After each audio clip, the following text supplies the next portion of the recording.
You're listening to The Swingdom, the champion podcast of the year. 2 guys, 28 clubs, 0 putts given, with your hosts, Ben Ridner and Gunnar Kane. Hello, citizens of the Swingdom. Welcome to the Swingdom. Hi. We're here at beautiful Innisbrook Golf Resort by Westin Hotel Chain, so that's lovely. I'm here at the 16th, where there's a giant snake behind me. Just in case you're wondering if I was here in person, I'm not. It looks like you're there. And then Gunnar he's on a long par 4 with the lake. That's true. There's a lake at the tee box, it looks like. I'm Ben. I am a host on the Swingdom. I'm here with my best golfing buddy, Gunnar. He is also a host on the Swingdom. Yes. We are co-hosts. We double host. We host together. This is a golf podcast where we talk about the PGA Tour, the LPGA Tour, news, other things, what's going on in our game. We don't really talk about that anymore. We try to talk about the courses a little bit. But yeah, this is the Swingdom. Just in case you're listening for the first time. Hi, listeners. Swingdom. We're Swingdom in. So we've got the news this week. The news this week is going to be kind of short. I'm going to rage on a bit. I don't know if you're going to rage on a bit. Yes, a tad bit, because I've run into some confusion amongst the public. Okay. And a little bit of unhinged opinions, and I'm going to address them here publicly. Yes, that's good. Should we start with what is still the biggest news? Go for it. This $40 million popularity pot. Mm-hmm. So they've run the numbers already, and Rory McIlroy and Ricky Fowler are in the lead. Of course they are. We already know that. Yeah. But where's Ricky Fowler's golf game? Well, the golf game doesn't matter if you're generating content. If Ricky Fowler, to paraphrase friend of the show, if Ricky Fowler would shoot more, Ricky Fowler's game is so bad, he has time to shoot more Travelers commercials. Good job, Nick Faldo, for bringing that up yet once again. This is absolutely insane, but I just wanted to brush it off. I was kind of not surprised, but then I was a bit surprised. The Golf Channel sort of lists who has been in the pairings the most. Yeah. And I believe they're 12 or 13 featured groups. Mm-hmm. Dustin has only done 8. He's 4th or 5th down the list. I was just sort of mind blown. Phil Mickelson is in the top 4 still, and he's fingertips. He's just hanging on with his fingertips onto the PGA Tour. Yeah. Well, I mean, this just opens the door to slap money at people who make good content, which I want. I want the content. I love the Phil Mickelson content. Are you joking me? Phil Mickelson puts out the best content. The calf exercises, fireside with Phil. Yeah. Makes fun of any professional athlete who jumps. Yes. Up in the air. That Phil Mickelson makes great content without the incentive. Just let him make the great content. I like Ricky Fowler commercials, right? I like to see Ricky Fowler in commercials because I think he does a really good job. Pretending. He does a really good job pretending. So this is a question. So this is what I was thinking about this week is if this is now going to be, how do we get the best golfers on tour to create content so that the golf is so the content is as good as the golf. If this program had started 3 years ago, would we have any idea who Max Homa is? No. He would have just gotten buried.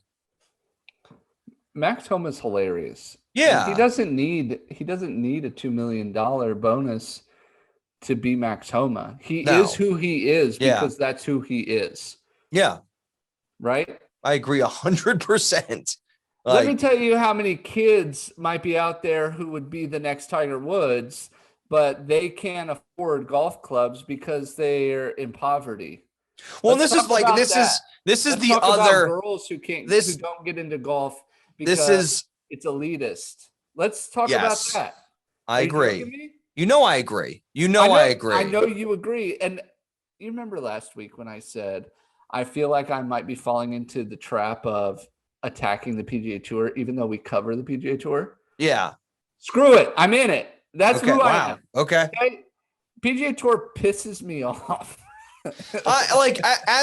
As an institution, I totally agree.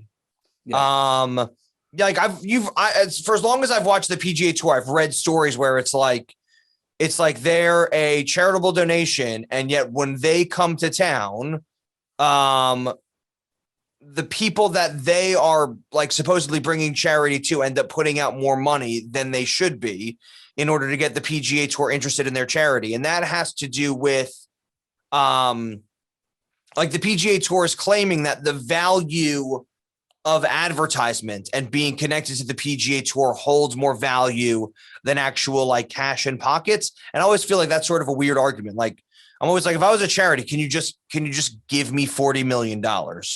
Well, that's the all press is good press argument. Yeah. But that's how they claim that they're that they are charitable. It's not always financially. It's all in kind nonsense. Yeah. It's all value in kind shenanigans. There's not really a whole lot of news. Like there was a lot of buried news this week. Would you like some good news?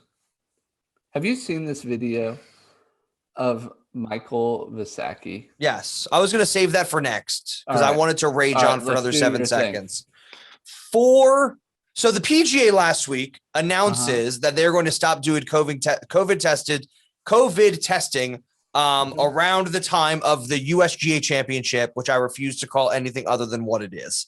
The USGA Invitational Championship. Well, it's the US Open, but go ahead. Yeah. So they've announced that fans are going to be there. Mm-hmm. They've announced that they're going to stop testing in mid-July. And guess what happens this week? What? 4 players drop out with positive COVID tests. Really? Terrell Hatton. Uh-huh. Seb Straka. I really almost picked Terrell Hatton. Yeah. Will Gordon. And Bryce Gargis. Yes. I didn't know. Is it Gargis or Garris? I didn't write it down. Gares. But so they announce it. This is the biggest thing. And again, this is news that gets buried on Monday morning. Yeah. Like Tuesday morning. They got to sneak it in there right before players show up and start doing their first press conferences for the tournaments. Yeah. This is one of those things that's sort of like, this is 4 guys. Each one probably has a team of between 5 and 10 people. Not to mention they're using all of the same facilities as everybody else. Mm-hmm. I understand that they're playing golf. They're independent contractors are doing it at its own risk. The amount of times players in the team format last week were hugging and high-fiving and blatantly not being the best role models happens. Mm-hmm. That happens. That's fine. I don't know. They're independent contractors, so they do what they want. So I'm a little tired this week, and I'm just sort of tired of this shenanigans. It's not that I don't think they should play golf. It's not that I don't think that they shouldn't do what they want. I think they have the freedom to do what they want. And they take advantage.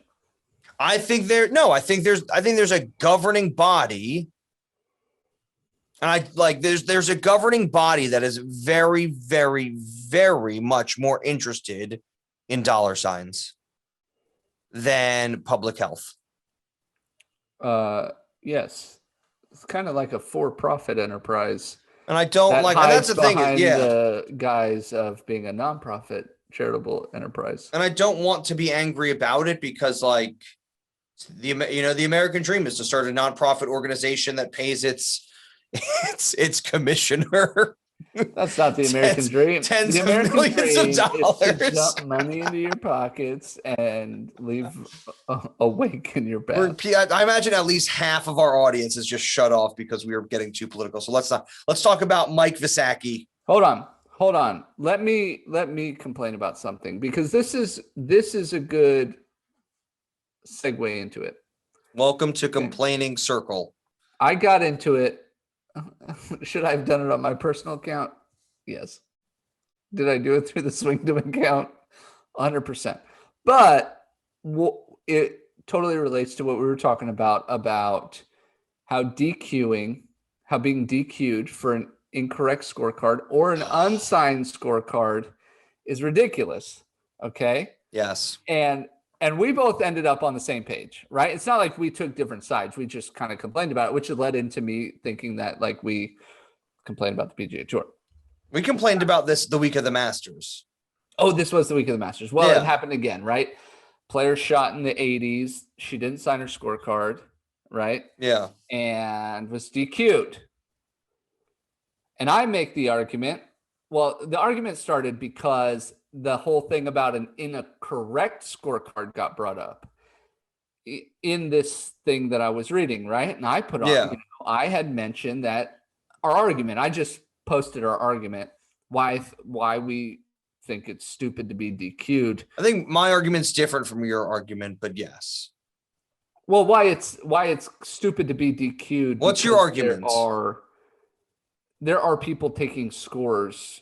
Yes. My argument in the end was you should be able to go back and look.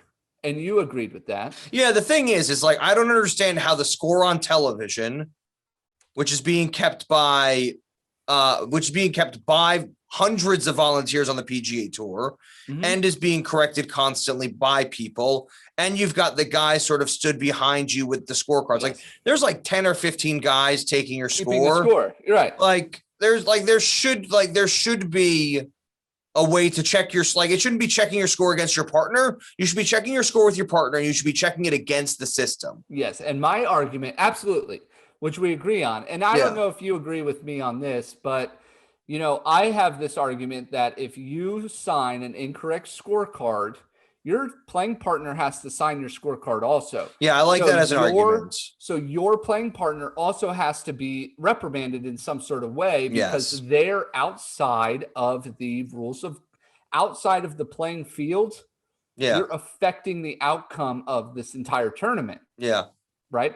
So I present this, and all the arguments that I got back were, and there was a lot of backlash towards us as a podcast because we should understand, quote unquote, if you're not on the, I'm air quoting a lot. We should understand.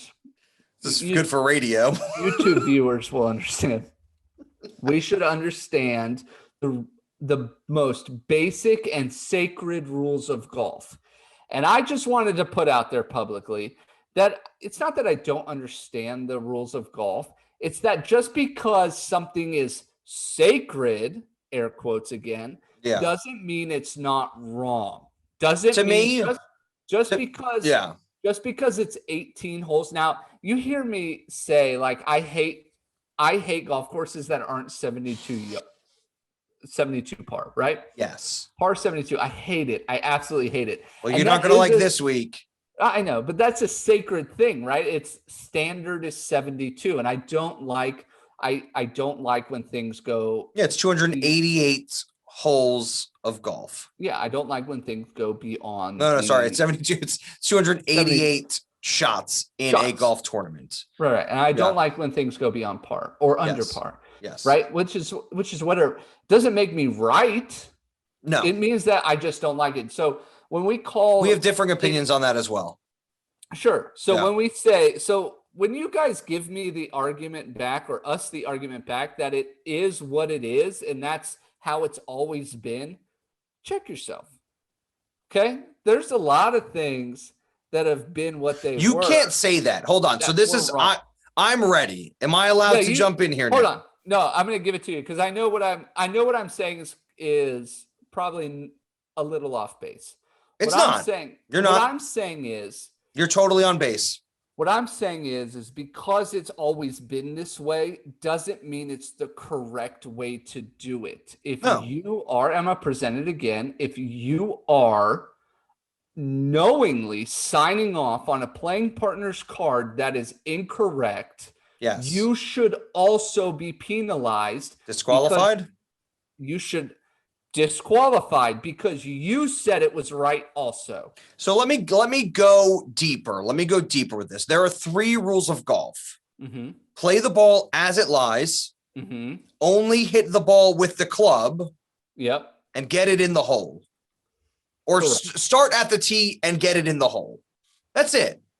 I don't necessarily believe in out of bounds. Like, I know when you lose a ball, you've lost a ball. Like, I know there have to be like rules for things like that. But I like, you know me, I don't really believe in out of bounds. If you can find it, you can play it. I hate out of bounds. Yeah. If you can find it, you can play it. Right. Yeah. It's arbitrary. Number the big Especially number. Infield out of bounds. Yes. It's stupid. Okay. I get it. You're angry. Take a breath, man. Oh my God. There are rules of golf that are dumb, and everybody. I know. This is putts given. Putts given. That's a tagline. Gunner, I don't care. Go ahead. Sorry. Gunner, I'm with you. We're on the same page. They're with you. And this is going to be the argument killer. And this is what I wanted to tell you the other day, which is we have technology now. Mm-hmm. And that technology was used to assess Abraham Answer a 2-stroke penalty. 100%. Correct? A 2-stroke penalty. And everybody's okay with that. It was used to give Lexi Thompson a 4-stroke penalty on mismarking her ball. Yes. Did she get DQ'd? It's a wrong scorecard. It's a wrong scorecard. But they just assessed her a penalty. They assessed her the penalty on the scorecard. They assessed her a penalty on a signed scorecard, which has already been signed and handed in. It's not like they're like, okay, you're starting number 1 with 3 off the tee. They don't. They go back in time and they change it using technology, and they change it, and it's been signed. So Abraham Answer, Lexi Thompson, like this is a rule that they've changed in the last 5 years. Mm-hmm. And they should, like, if that's the case, if that's the thing you're going to stick with, they should be disqualified. Tiger Woods in the 2015 Masters, when the shadow is, when he takes 2 steps closer, when he hits it, you know what I mean? There's so many of these little things. There's where you can now use, you can be Phil Mickelson and you can use the rules to your advantage. You shouldn't have to use the rules to your advantage. There should be clear and concise and equitable rules. And Phil Mickelson is like, he got like, there's an unplayable lie. Genius, and then he takes like 4, like, oh, I can't play it from there. I can't play it from here. I can't, let me drop it here in this beautiful bit of fairway. Yeah, and I get that because like, that's a continuation of like a lost ball, unplayable lie situation. Right. When it comes to when everybody's like, oh, well, the rules are the rules, and Abraham Answer knocks some sand. Like rule number 2 in golf, it's like, don't cheat. And I don't think anybody felt like Abraham Answer was cheating. Abraham Answer didn't cheat. Lexi Thompson didn't cheat. Well, we're not. Lexi Thompson didn't cheat. That's a sneaky rule. That's a sneaky thing to do. And I've seen people do it where you mark the ball to the side on an angle and then you place the ball and you're maybe like an inch closer, but it's still an inch and you're sort of slightly off the hill. And I get it when you forget to put when you use your putter to mark it. But if you watch that, she marked it to the side. She didn't mark it behind the ball. She did not mark it behind the ball. She did. You're not talking about a 90. You're not talking about 45 degrees from where it should have been. You're talking about like 4 degrees. Okay. Yes, it was off to the side. I'm not discrediting. She didn't have a better lie. She did not have a better lie. She didn't have a worse one. She didn't have a worse one. She didn't have a better one. It doesn't matter. The point with Lexi Thompson is that she should have been DQ'd per this rule, per signing an incorrect score. Yeah. She should have been DQ'd. Yeah. But no, she was in contention for a major championship. Yeah. Okay. The stakes were high. So was Abraham Answer until that 2-stroke penalty.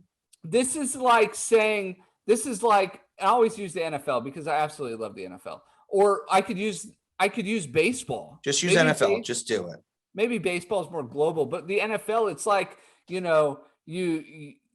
there's a lot of hand fighting, and it should have been a pass interference. And the announcers go, the refs are letting them play today. Nonsense. It's the rule or it's not the rule. You pick. You pick the rule. How are you going to enforce the rule? Stick to it. And then we get in this whole thing about, because everybody was on our side when we put out that, and this isn't our fans, these are just passerbys as I understand it. So I understand that the people who come and listen to us every day might just get a kick out of this. And if you don't like what I'm saying, let us know. Email it.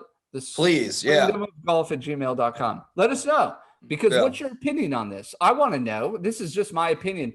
But if you're going to, there's clear and blatant misuse of replay technology.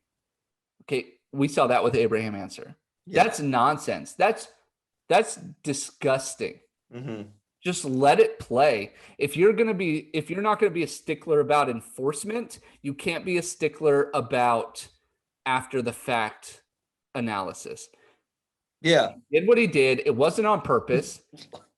It wasn't noticeable. No. Unless you had a 4K camera zoomed in. Yeah.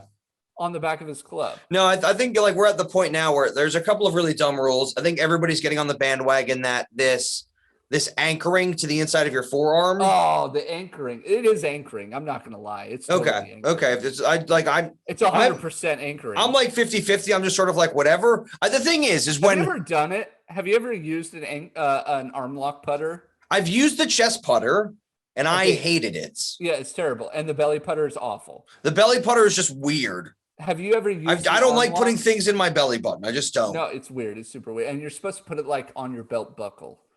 So maybe you're doing it wrong. No, I just put it in my belly button. Yeah. Have you used the arm lock putter? I've sort of like leaned extra down my putter and faked it, but I haven't actually seen one to use one. Yeah, it's anchoring. It's totally anchoring.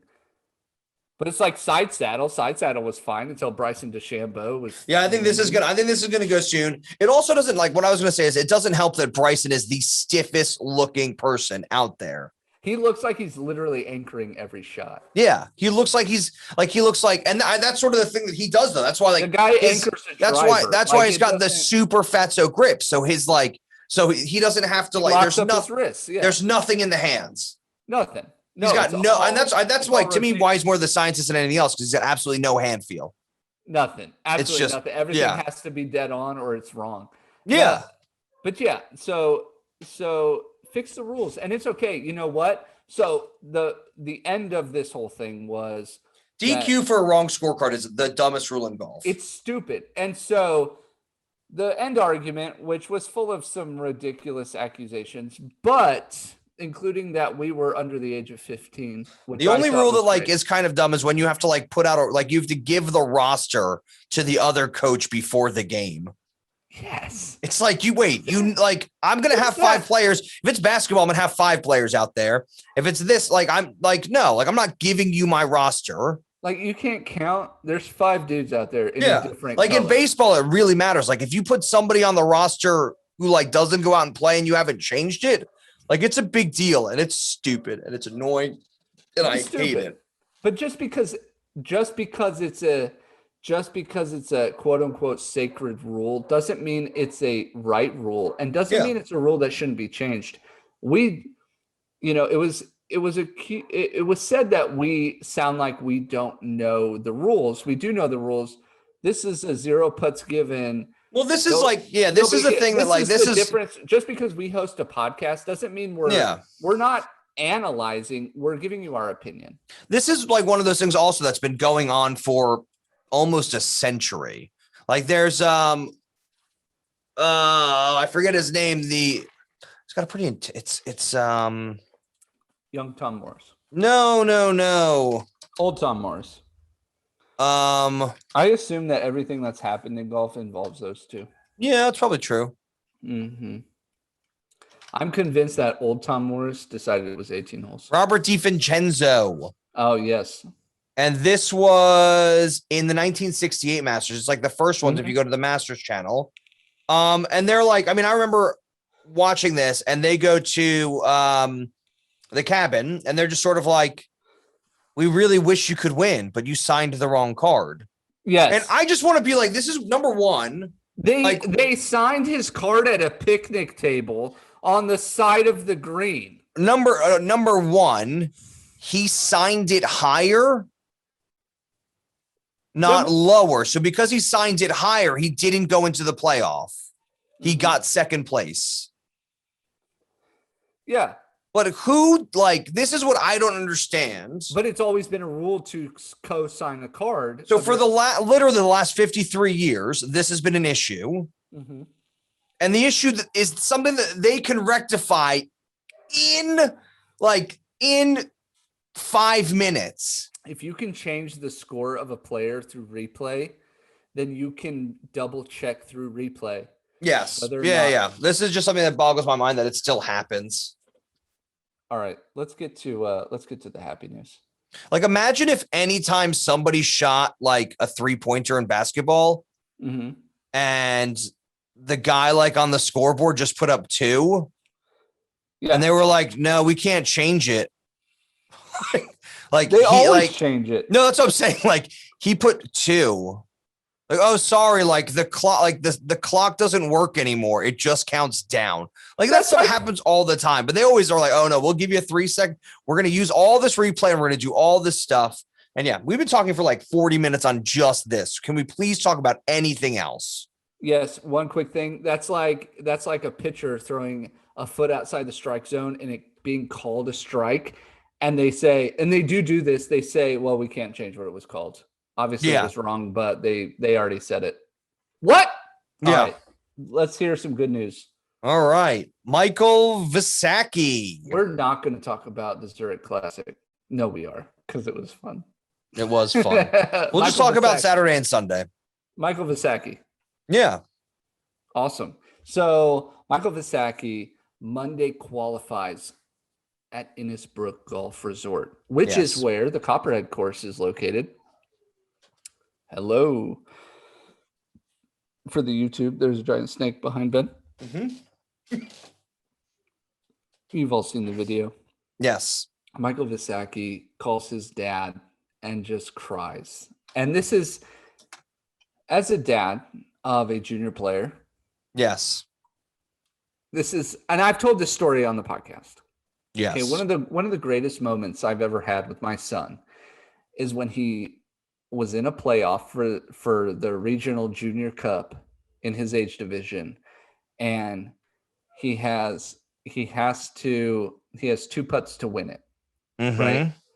And he lags it up. He's got a long putt. He lags it up to 2 inches and taps it in, and he runs up to me and gives me this huge hug, and I just get to say to him, "You did it." This was his first big win. Yeah. Right. This first big win. And he did it. Right. And I get to say that. We get to embrace this hug to watch Michael Visacki, who's obviously played for a long time. And yeah, I was gonna say, do you have more of his backstory? So I know he lives. I get all this from the video though. I don't have much on his story.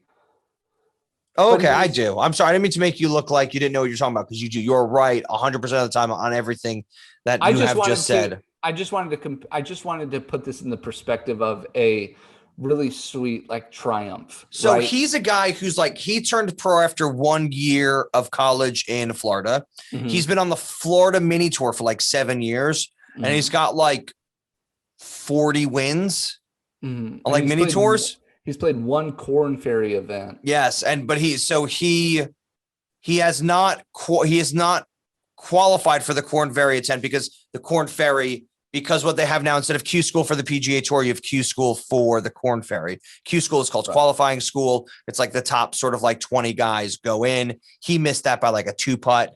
And mm-hmm. so he's been sort of going around and trying to be pro for the last 8 years. This is one of those things there was a point in my life when I thought that I could just aimlessly hit golf balls and become a pro. Mm-hmm. And I was dead wrong. Yeah. I didn't I was oh, okay. To become a pro, you've got to have between sort of 40 and 60,000 a year. This is a guy who's like got 200,000 miles on his Toyota Camry, and he's been sleeping in it and doing all of that stuff and staying at the hotels. Lives with his parents. Yeah. He's never had a part-time job in his life. No, because he's been focusing on golf this whole time. Yeah. Like, and he's been lucky enough to be able to do that. But like this is the dream, and he's accomplished it. And I'm super excited for him. If you haven't seen the video is a real, like, there's two videos. There's one where he puts the putt in. Yes, I've seen. There's also a combination of the two, which is He puts the putt in. He hugs his caddy and his knees buckle. just you can just tell it's like a weight off his shoulders. So like just as a spoiler alert for earlier, like my long shot is that he makes the cut. I love it. Yeah, I'm gonna type that in right now. I want to see him play the weekend. It's such a cool story. Like, I think you get so used to watching golf be unemotional.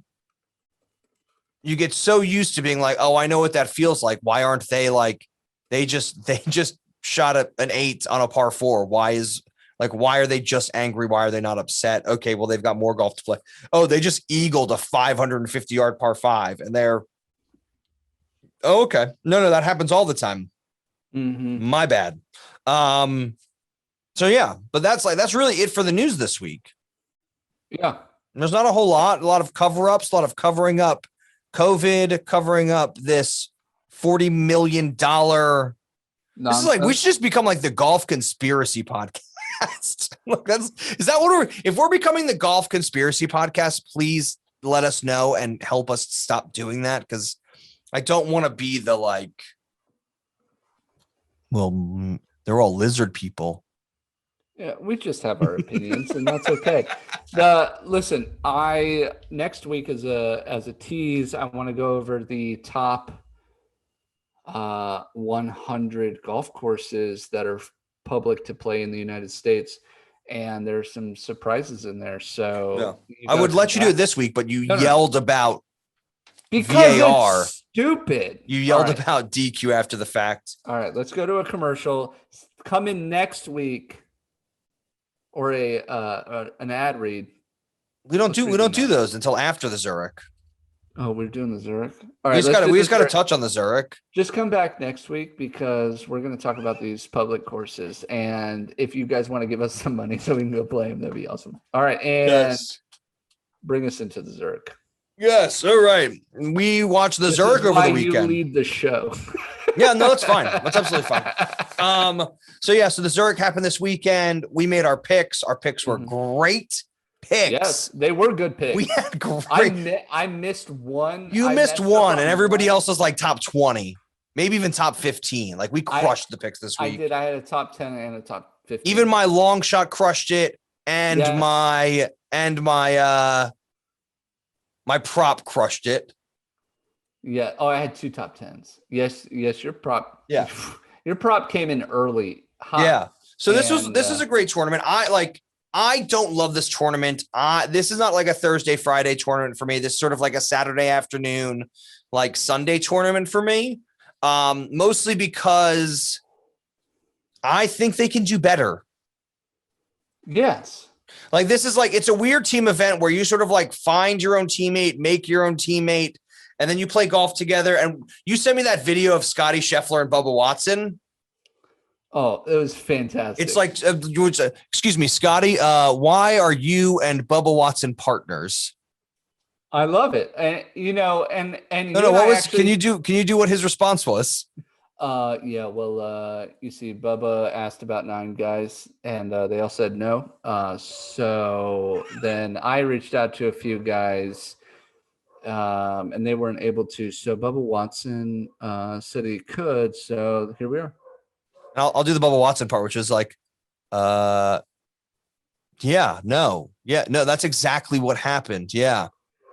So they're not exactly each other's first picks. No, but we're going to make it work. No, but you and I took different sides of this because I thought it was funny and I thought it was definitely a joke. I was laughing so hard. I did not think it was a joke. I don't know that Scotty Scheffler is like, as a Texan, has that kind of sense of humor. Yeah, so more came out about this too, because there was this huge fire debate about whether or not Scotty Scheffler even wanted to play with Bubba. Yeah. And it turned out that it is true that happened, but this was months ago. And Scotty reached out to Bubba and he said he wasn't even sure he was playing.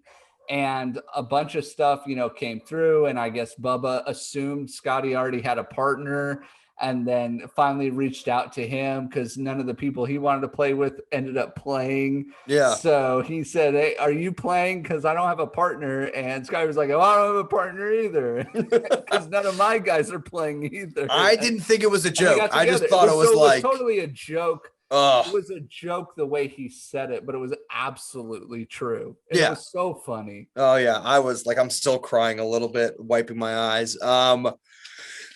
So that was absolutely hilarious. You picked them. They were your second pick last week. They did all right. Top 8. They tied for 8th. And my first pick, Rahm Palmer, the defending champions, tied for were solo 7th. So and this is like there wasn't a lot of movement. We saw Fino and Champ early on day 1. But they end up sort of falling apart on day 2 and 3. I think day 3 specifically, they shot like +4.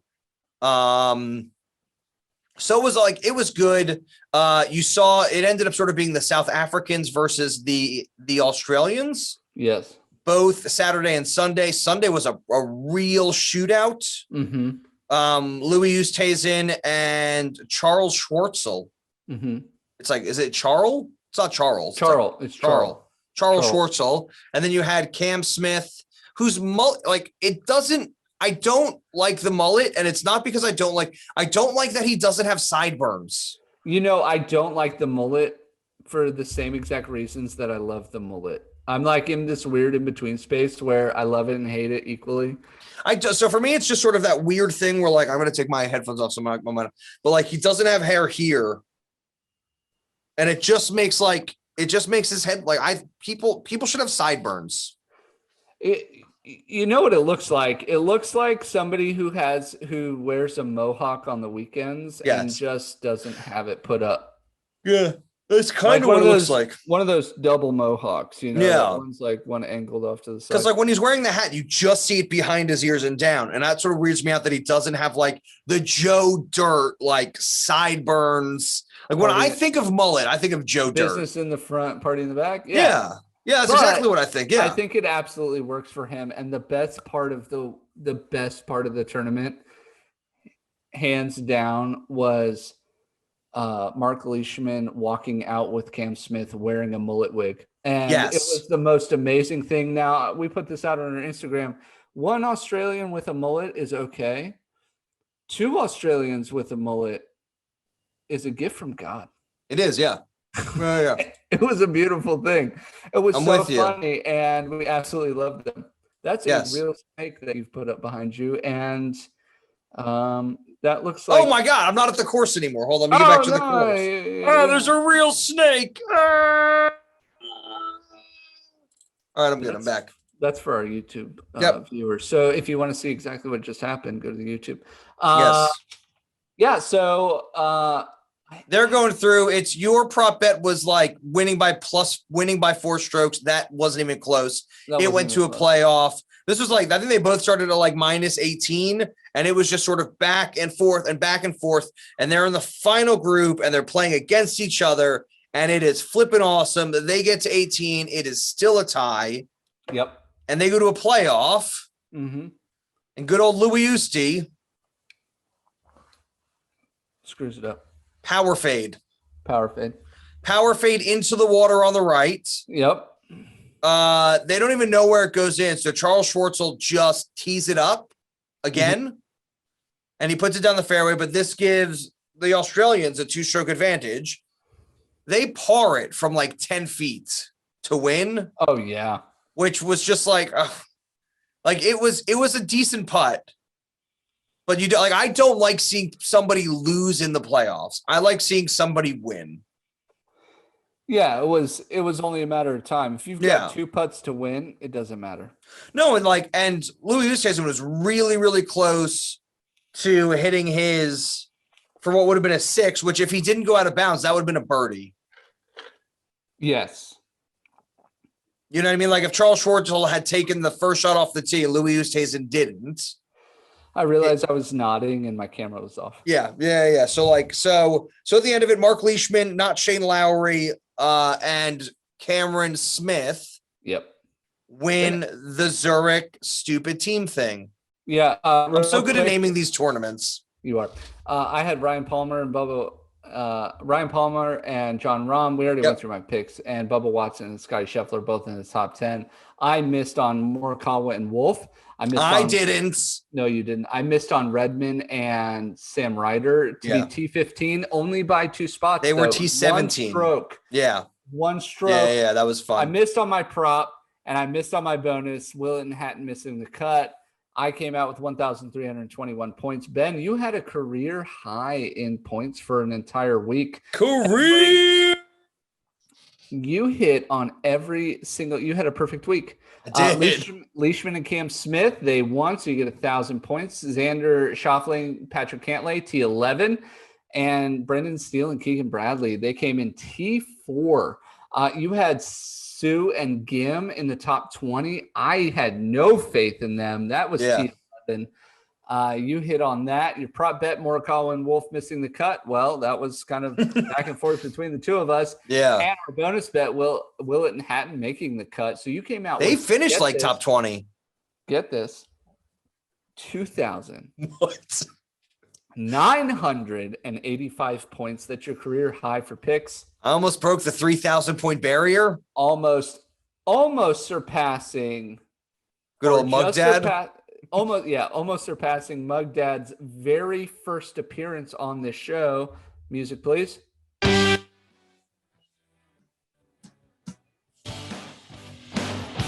Apparently he's one and only because I've not seen him.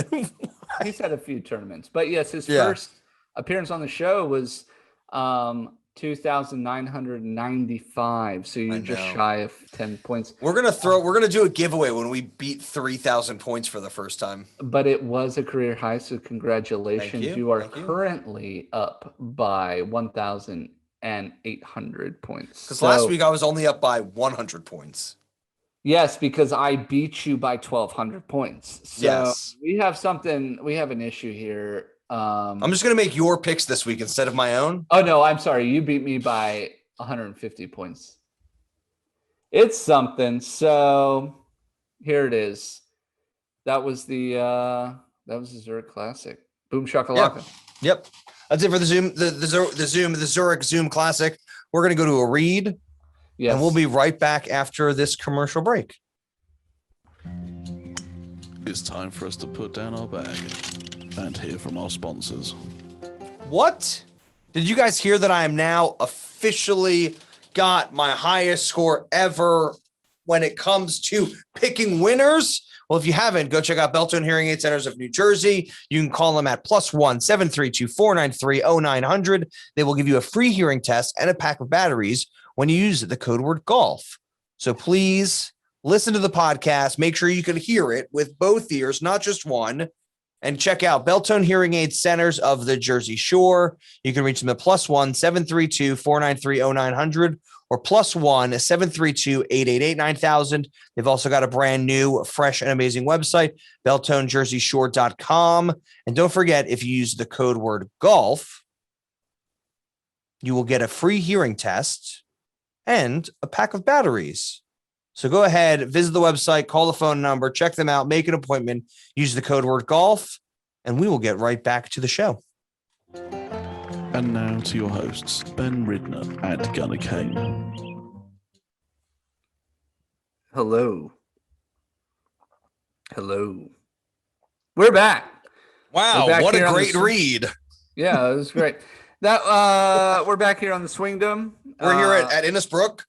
The Copperhead course to be exact. Yep. I'm on a long par 4 and you're on the snake pit. So yeah, I'm on hole 16 where the snake pit starts. This is I wrote this down. We didn't know if we were going to do some T's to G's. Yeah, go for it. But they're in Palm Harbor. It's par 71. Mm-hmm. And they're playing 7,350 yards, so 7,300 yards. Mm-hmm. The snake pit, hole number 16, par 4, 474 yard par 4. That's crazy. Is that a driver and a pitching wedge to them? Yeah, it's more of a driver 3-wood to me, but I understand. Yeah. It's called the moccasin. I Is that see. the type of snake? Like a water moccasin. Yeah. Hole 17. This is my favorite. 215-yard par 3. Mm-hmm. Called the Rattler. Ah, the Rattler. Then 18. That's like a wrestling name. The Rattler. 18 is called the Copperhead, and that's a 445-yard par 4, uphill, blind approach shot, tough. This is one of those like 3 sections of holes. You have Amen Corner, you've got the bear trap, you have the snake pits. If you can get out in par, that's amazing. If you can get out in better than par, you're winning. Yeah. Like you're winning 100%. The tournament. So it's a lovely, lovely golf course, Innisbrook. This is one of those. Is this one of the golf courses when it's like Innisbrook and then Tiger Woods' golf, East Lake, and they do that whole sort of like club championship intermingling thing? Didn't they used to do that? Oh, the interclub stuff? I think so. Yeah. I could be wrong. Okay. I mean, I wouldn't be surprised if they did. Yeah. This week is the Valspar. It's not as low as the Chicken Championship. Not even close, because it's not as high as anything else. That's why I wore the shirt for the paint colors that they supply. Valspar. They supply all paint colors, so you look like a chameleon. I do like $6.9 million purse. So why are so many big names here? I think because it's if you live in Florida, you better show up. No, I think this is a hometown. Like if you you do the Florida swing, you're Dustin Johnson. You're Dustin Johnson. You're Justin Thomas. You're I think John. Just show up. You just show like it's a drive. Like you're driving there, so why not? Like you might even get to sleep at home, which is ridiculous.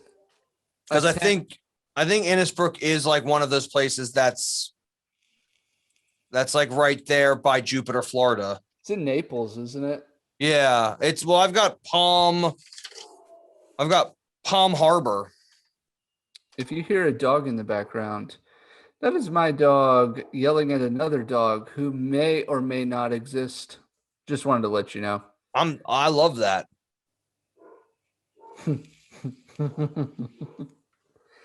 All right. In your opinion, scale of 1 to 10, how hard? Yeah, this is like East Lake is right there. Cypress Run is right there. Yes. How hard is this tournament? Scale of 1 to 10. How hard is it? Yes. All golf tournaments are hard. How difficult of a golf course is this? Scale of 1 to 10, I should say. 5, maybe a 4. 5. 4.8. So let me ask you this. It's like I'm trying to figure out like is Augusta on Sunday at 10? Yeah, 100%. And then like the US, then like Pebble Beach on a Sunday is an 11. Yeah. I'd say any US Open course during US Open week is minimum of an 8. Okay, let me put it this way. Number one, like this course is a bit harder, but not because of its length. It's actually mostly because of its tight fairways. But it's a lot of like, it's that sort of East Coast thing where it's like pine straw and trees. And that's how they sort of make the fairways skinnier. Mm-hmm. I'd rather see more deciduous trees than fir trees. If you're going to have them overhanging. I prefer fir trees all day long. Oh, I prefer deciduous. Coniferous trees are the better of the two. So we all know that. Deciduous trees are terrible. Debatable. Okay. We can debate that next time. You want to make picks? Yeah, I'm just trying to think I don't think this is harder than a 5. And I think that because this is going to be a long irons paradise, I don't think anybody's going to go long. And I don't think anything is that tricky. Anything that where they score between -16 and -20 is a 5 in my book. Okay. Okay. I dig it. And it's also a par 71. If it was a par 72, I'd probably make it a 6 or a 7. Par 71s are such nonsense. Yeah. All right, continue. But it is one of these things where they're like, okay, if you can get through these 3 holes in par, you're good. It's like, okay, that's great. You've got 3 hard holes. Are the other 15 easily birdied? And the answer is yes. Yeah. There will be a birdie on every hole this week. I'm not saying by every player, but I think somebody's going to go -8, -9. I think we're going to see a 62 or a 63. I always enter a tournament thinking I'm going to see a 59 because I just want to see it. Yeah, it's fine. I mean, I'd love to see a 54. Yes. So don't get me wrong. All right, we're going to make some picks. You have first pick, my friend. I do? Yes. Do I go absolute chalk? Well, you know how I roll, so you do what you do. I don't want to go first. I'm gonna go with Corey Connors. Really? Yeah. You're joking. It's super chalky, but I'm gonna go Corey Connors. He's favored to win the tournament. He's been playing lights out for the last 3 or 4 weeks. I did not expect this. Corey Connors is so far down my list. Yeah. That I didn't think I would need him. So okay. Really, I'm shocked. I'm not. You can have Justin. You can have Dustin and JT. You can have them. Really? Yeah. I'm gonna put them in. I swear to God, I'll write them in right now. They're not on my list this week at all. I mean, so Dustin hasn't done anything in a while, and this isn't a big driver's Okay. This is a long iron course. This is getting around corners course. Okay. All right. So Justin Thomas and Dustin Johnson are my 1 and 2. Okay, cool. Let's since we're playing the snake pit. This is ridiculous. I can't believe since we're doing the snake pit, let's do a snake draft. So now I get the next 2 picks. Okay. And I'm going with Victor Hovland. And Paul Casey. Okay. I mean, look, Paul Casey. He's won this the last 2 times. Paul Casey's.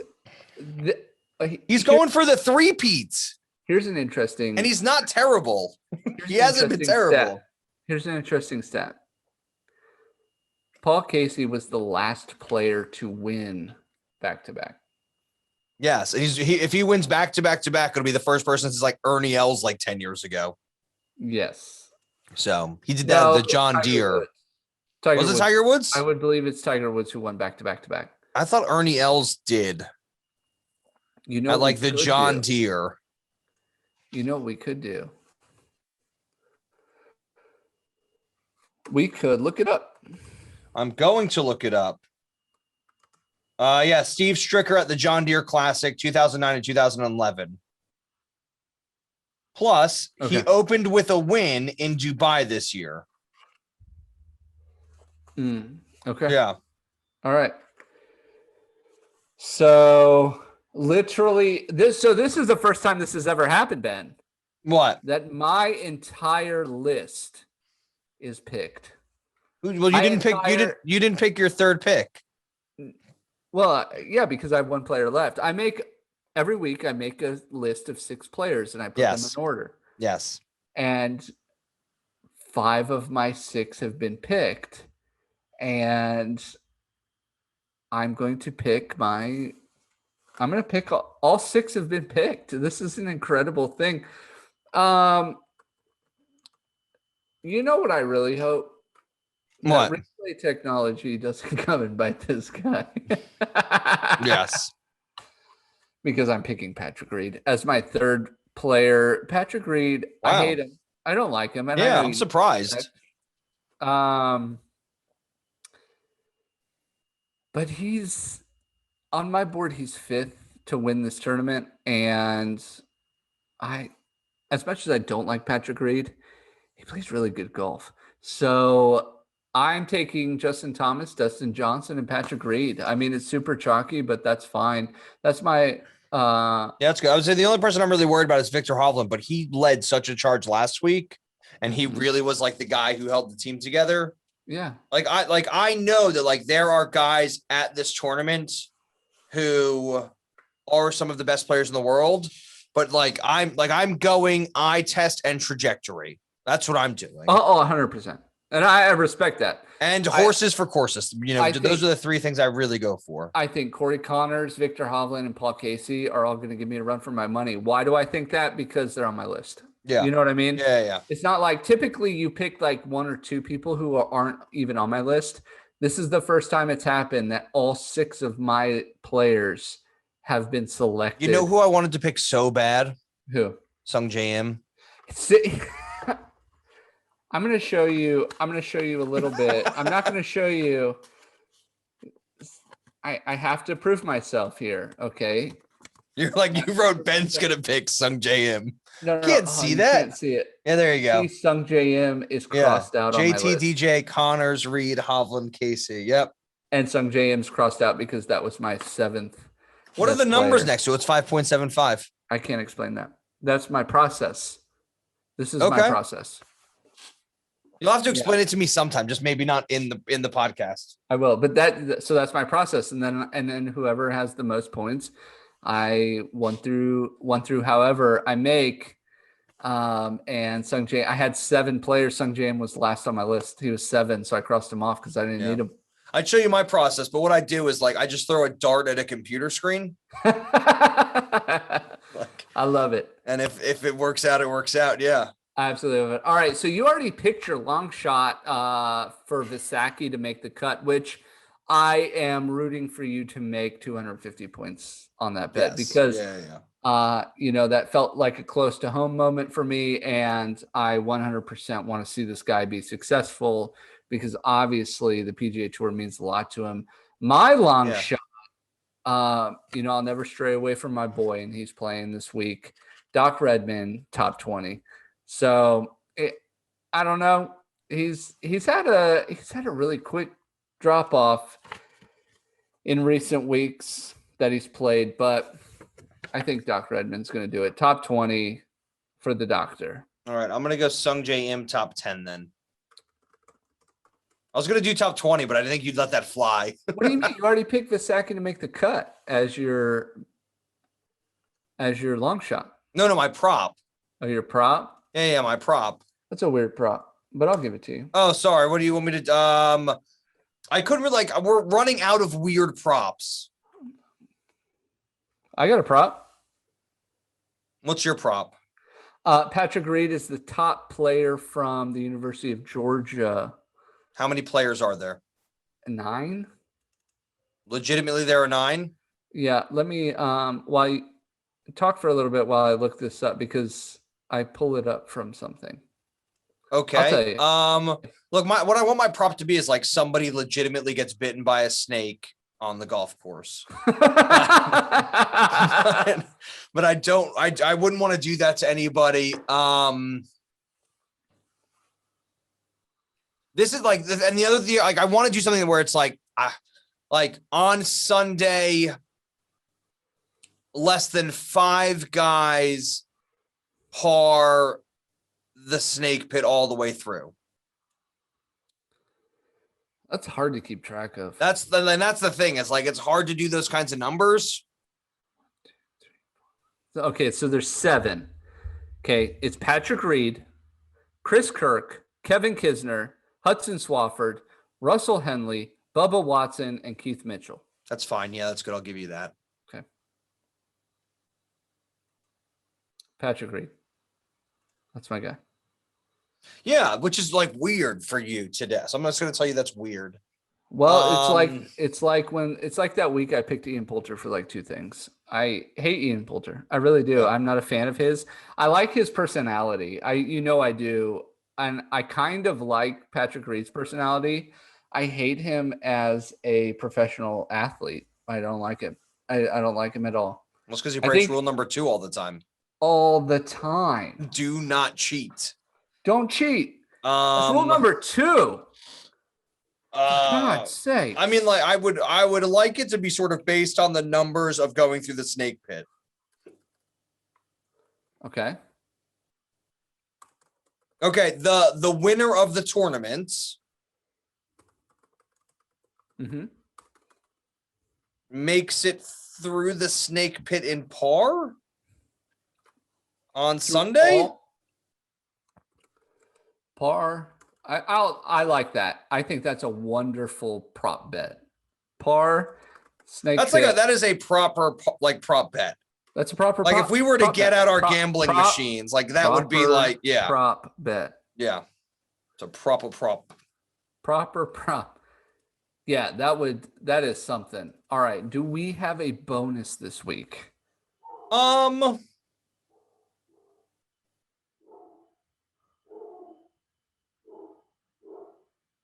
No. Wow. I mean, I don't like Phil. Like Phil's playing. Are you scared? Is that no, I just like I always want it to be something interesting. Like I want it to be something that like we care about. How about I'm gonna look these up on my phone. That's fine. Like I know Phil's playing. I will give you Phil beats Bubba.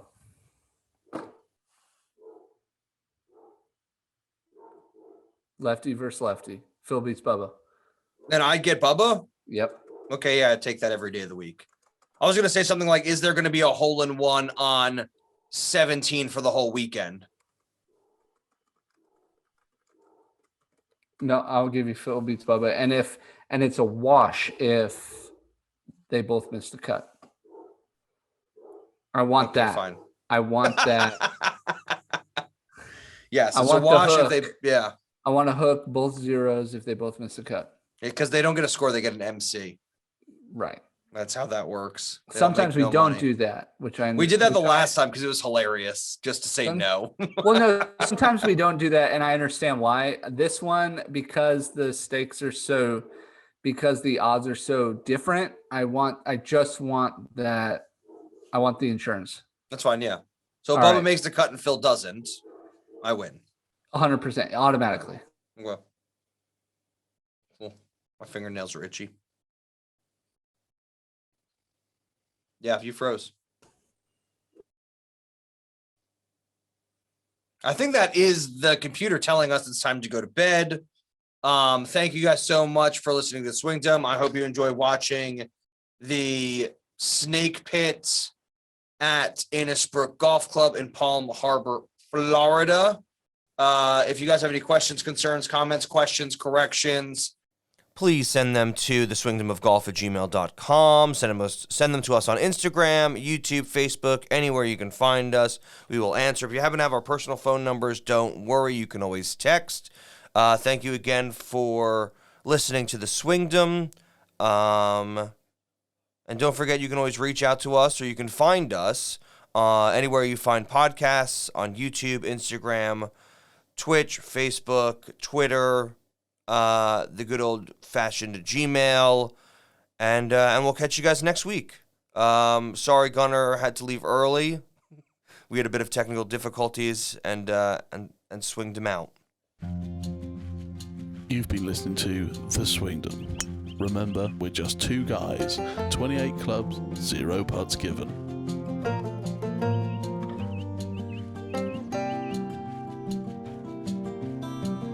Sorry, Gunnar. I guess the Zoom just decided to go weird.